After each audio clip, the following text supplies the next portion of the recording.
The boy ran, not daring to look back, not daring to breathe loud, for fear of alerting whatever creature of nightmares was behind him. He could hear its ragged breathing, feel its hot, fetid stench upon him like a shroud. But where could it be? What could it be? For 2 hours, this hellish game had continued.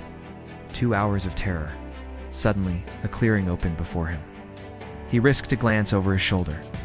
Nothing. Maybe it wasn't following him. Maybe it had lost interest. He broke into a run, crashing through the undergrowth, leaping over fallen trunks, scrambling up the opposite slope. Needed to hide, to escape, to vanish from this world. Then he saw it. Cave hidden in the crook of the rocks, just big enough for him to squeeze into. Adrenaline surging, he did so, collapsing within. Too late. A voice rasped behind him, nowhere to go. He squeezed his eyes shut, bracing for the worst. And then, impossibly, he heard the sound of retreating footsteps. Confused, he peeked out. The monster was gone. Had it really been a monster? Was this all a figment of his imagination, born of fever and loneliness? He pushed out into the daylight, blinking against the glare.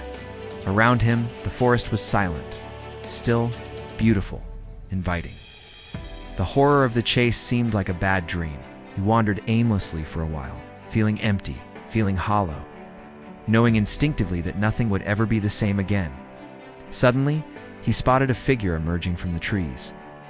A woman, an elf, tall and slender, with skin the color of alabaster and hair like spun moonlight.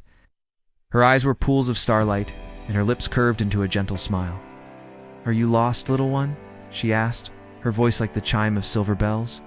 He hesitated, uncertain what to say, afraid to speak and break the spell. Last he whispered, "I think so," and she led him deeper into the woods. As the sun dipped below the horizon, they reached a clearing bathed in silver moonlight.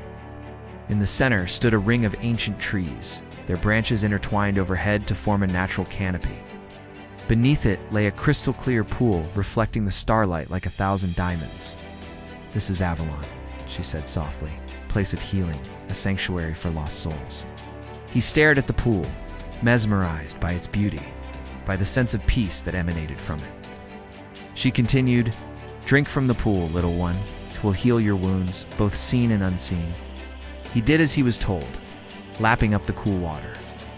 It tasted like fresh rain, sweet and invigorating, and a sudden surge of energy coursed through him.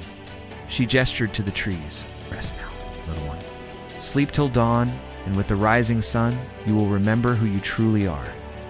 And he did as he was told, curling up beneath the sheltering branches and falling into a dreamless sleep.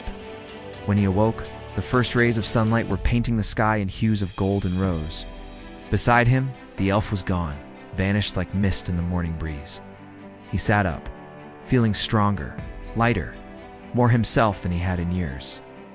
And as he gazed into the pool, he saw not a frightened boy, but a young man, his features sharp and handsome, his eyes bright with power. But who was he? Where had he come from? All he knew was that he was here now, and he needed to find a way back to get home. He turned to go, only to freeze in his tracks. Before him, the trees had vanished, leaving him in a dense, unfamiliar forest. The pool was gone, and with it, any trace of Avalon. He was utterly alone. Days turned into weeks, and still he wandered, desperate to find his way back, but finding nothing but endless trees and tangled undergrowth. Hunger gnawed at his belly, thirst parched his throat, and exhaustion pulled at his limbs. Just when his strength was about to fail him, he spotted a glimmer of hope. A small cottage nestled between a hill and a babbling brook. Smoke curled from its chimney, promising warmth and food. He stumbled up the path, his hand outstretched, knocking weakly on the door. It opened before he could even summon the strength to knock again. Standing before him was a woman, her face creased with age, her eyes twinkling with kindness. "Come in, child," she said, her voice like warm honey. "You look half-starved and travel-worn. Rest here a while." He did as he was told, collapsing into a chair near the hearth. As the fire warmed him and the woman's herbal tea filled him, he felt a sliver of hope ignite within him. Perhaps he wasn't completely lost. Perhaps he would find his way home yet. The old woman regarded him for a moment, her gaze penetrating, knowing, You have a long journey ahead of you, she said at last. A journey to reclaim what is rightfully yours. He frowned, confused. What do you mean?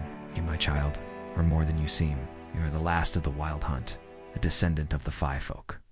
Your destiny is to ride with the spectral hounds across the night sky, hunting the souls that stray too far from the path. Still confused, he shook his head, wondering if the fire had addled his brain. Was he mad? Was this old woman mad? Or were both of them mad? Laughing, she patted his hand. Don't worry, child. I have plenty of time to discover your destiny. For now, rest easy. Tomorrow, we ride. And as she spoke, he felt a stirring deep within him, a sense of purpose, of excitement, of belonging.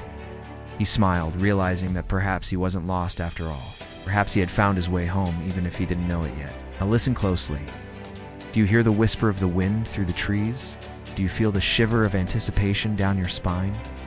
That's Avalon calling you, beckoning you to step into a world where magic lingers and destinies are rewritten. And let me tell you a secret. This story isn't just a tale of fantasy and adventure.